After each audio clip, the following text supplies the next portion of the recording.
Hello friends, स्वागत है आप सभी का आपके YouTube channel current affairs by Aman पर। तो आज हम डिस्कस करने वाले हैं 5 मई के महत्वपूर्ण करंट अफेयर्स। तो चलिए डिस्कस करते हैं आज के यानी 5 मई के महत्वपूर्ण करंट अफेयर्स को। देखते हैं पहला क्वेश्चन।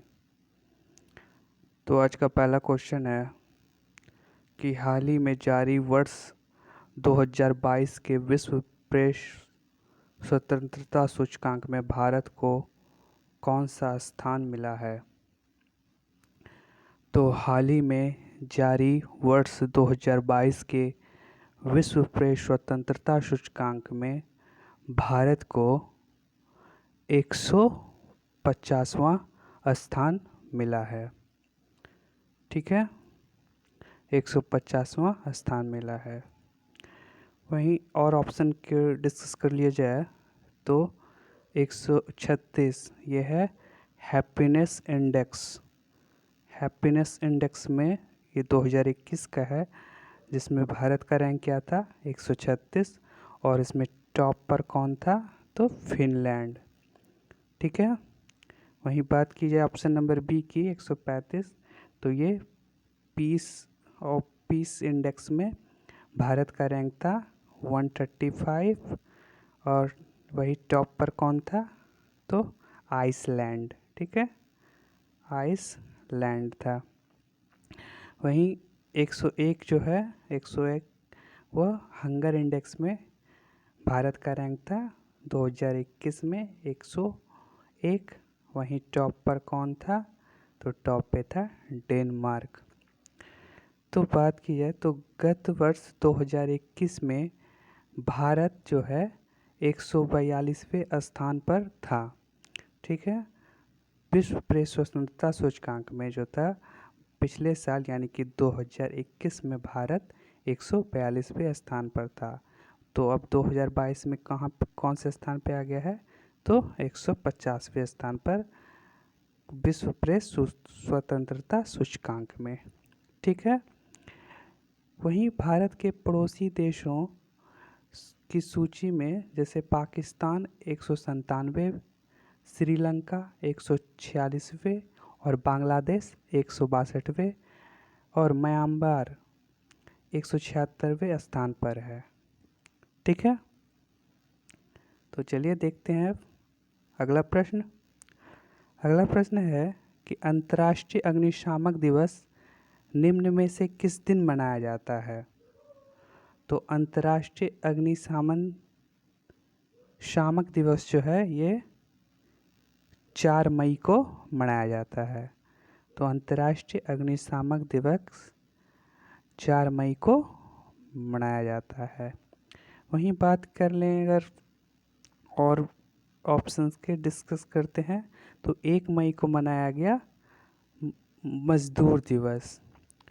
वहीं 24 अप्रैल की बात की जाए तो 24 अप्रैल को मनाया गया पंचायती राज दिवस। वहीं बात की जाए 25 अप्रैल की तो 25 अप्रैल को विश्व मलेरिया दिवस मनाया गया। ठीक है। तो ये अग्निशामक दिवस जो है तो अग्निशामकों के बलिदान को पहचानने के लिए यह दिन मनाया जाता है। ठीक है, यानी अग्निशामक दिवस जो है ये अग्निशामकों को ने जो बलिदान दिया था उसको पहचानने के लिए दिन मनाया जाता है। और अग्निशामक दिवस के प्रतीक में लाल और नीले रंग के रिबन होते हैं। ठीक है, रिबन में लाल रंग जो होता है वह आग का प्रतीक होता है, और नीला रंग जो होता है वह पानी का प्रतीक होता है। ठीक है, चलते हैं अगले प्रश्न पर। अगले प्रश्न है कि हाल ही में निम्नलिखित में से किसने आज़ादी से अंत्योदय तक लॉन्च किया? तो आज़ादी से अंत्योदय तक लॉन्च किया है,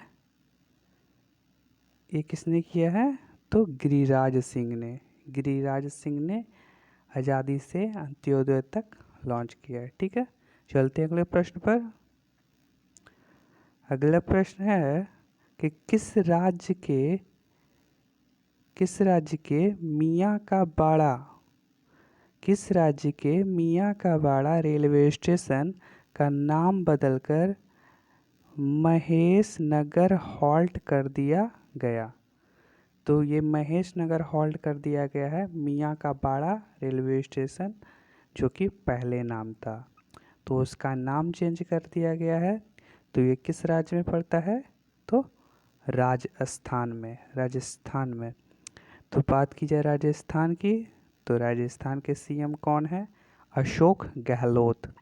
यहाँ के गवर्नर कौन है? राज्यपाल? तो कलराज मिश्र। ठीक है, और यहाँ का कैपिटल क्या है? तो राजस्थान का कैपिटल है जयपुर। ठीक है, चलिए चलते हैं अगले प्रश्न पर। अगला प्रश्न है कि हाल ही में आरबीआई ने रेपो रेट में कितने पॉइंट की वृद्धि की है? तो हाल ही में आरबीआई ने 40 पॉइंट की वृद्धि की है। ठीक है, 40 पॉइंट की वृद्धि की है। अगला प्रश्न है कि किस वरिष्ठ राजनयिक ने हाल ही में भारत के नए विदेश सचिव के रूप में कार्यभार ग्रहण किया? तो ये किया है विनय मोहन क्वात्रा ने।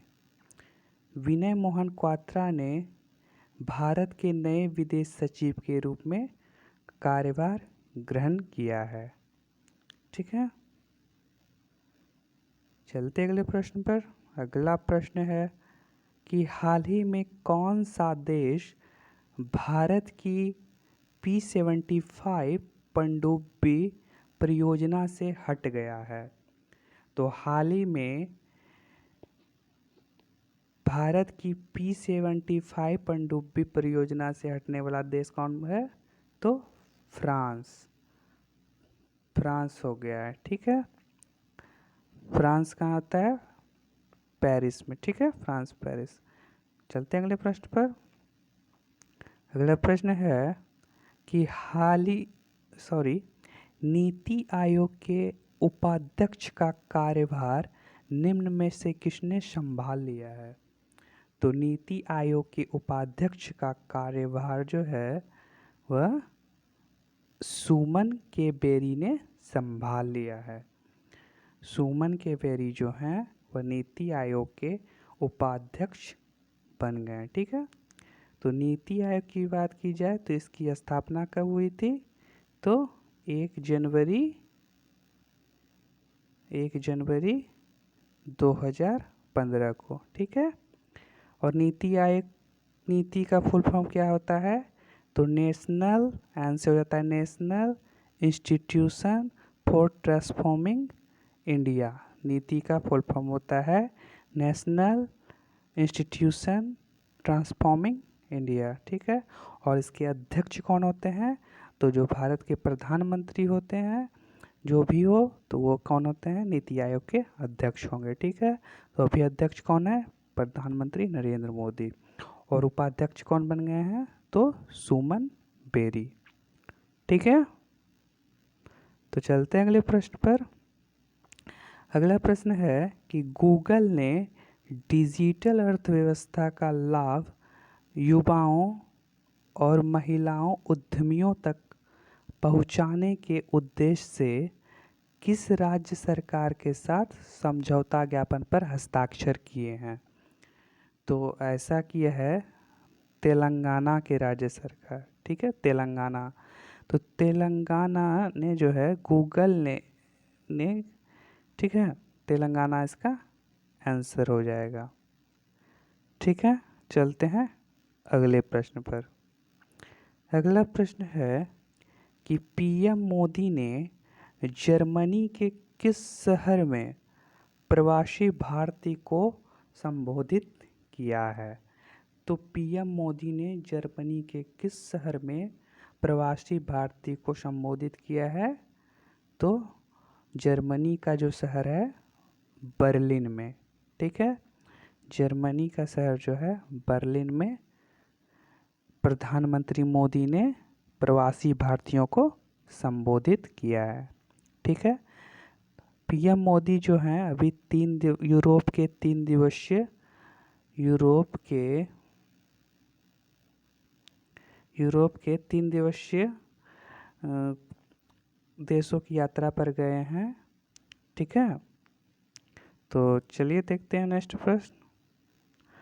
अगला प्रश्न है कि ऑनलाइन लैंडिंग प्लेटफॉर्म इंडिफी टेक्नोलॉजी ने एसबीआई के लिए किस पूर्व चेयरमैन को सलाहकार नियुक्त किया है? तो ऑनलाइन लैंडिंग प्लेटफॉर्म इंडिफी टेक्नोलॉजी ने एसबीआई के किस पूर्व चेयरमैन को सलाहकार नियुक्त किया है? तो रजनीश कुमार को। रजनीश कुमार जो हैं एसबीआई के पूर्व चेयरमैन रह चुके हैं, ठीक है, पूर्व चेयरमैन सलाहकार रह चुके हैं। चलते हैं अगले प्रश्न पर। तो नेक्स्ट प्रश्न है कि राष्ट्रपति रामनाथ कोविंद 3 से 6 मई तक बोडो साहित्य सभा के 61वें वार्षिक सम्मेलन के लिए किस राज्य के दौरे पर हैं? तो राष्ट्रपति रामनाथ कोविंद जो है 3 से 6 मई तक बोडो साहित्य सभा के 61वें वार्षिक सम्मेलन के लिए किन राज्यों के दौरे पर हैं? तो इसका आंसर हो जाएगा ऑप्शन नंबर ए, असम और मिज़ोरम। तो असम और मिज़ोरम जो है इस राज्यों के दौरे पर हैं राष्ट्रपति रामनाथ कोविंद जी, ठीक है। अगला प्रश्न देखते हैं। अगला प्रश्न है कि विश्व बैंक ने भारत सरकार के मिशन कर्मयोगी सिविल सेवा क्षमता निर्माता के लिए राष्ट्रीय कार्यक्रम का समर्थन करने के लिए कितने मिलियन अमेरिकी डॉलर की परियोजनाओं को मंजूरी दिया है? तो ये दिया है 47 मिलियन अमेरिकी डॉलर जो है वो परियोजनाओं को मंजूरी देती है, ठीक है। देखते हैं अगला प्रश्न। अगला प्रश्न है कि भारत और किस देश में हरित हाइड्रोजन पर एक समझौते पर हस्ताक्षर किए हैं? तो भारत और किस देश ने हरित हाइड्रोजन पर एक समझौते पर हस्ताक्षर कर दिया है? तो जर्मनी ने, ठीक है, जर्मनी ने। देखते हैं अगला प्रश्न। तो दोस्तों आज का ये लास्ट ही प्रश्न था।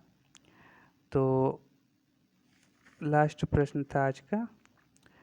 तो अगर आज आपको ये वीडियो पसंद आया तो आप इस चैनल को सब्सक्राइब कर लें और वीडियो को एक लाइक और अपने दोस्तों को और रिश्तेदारों को शेयर करें, ठीक है।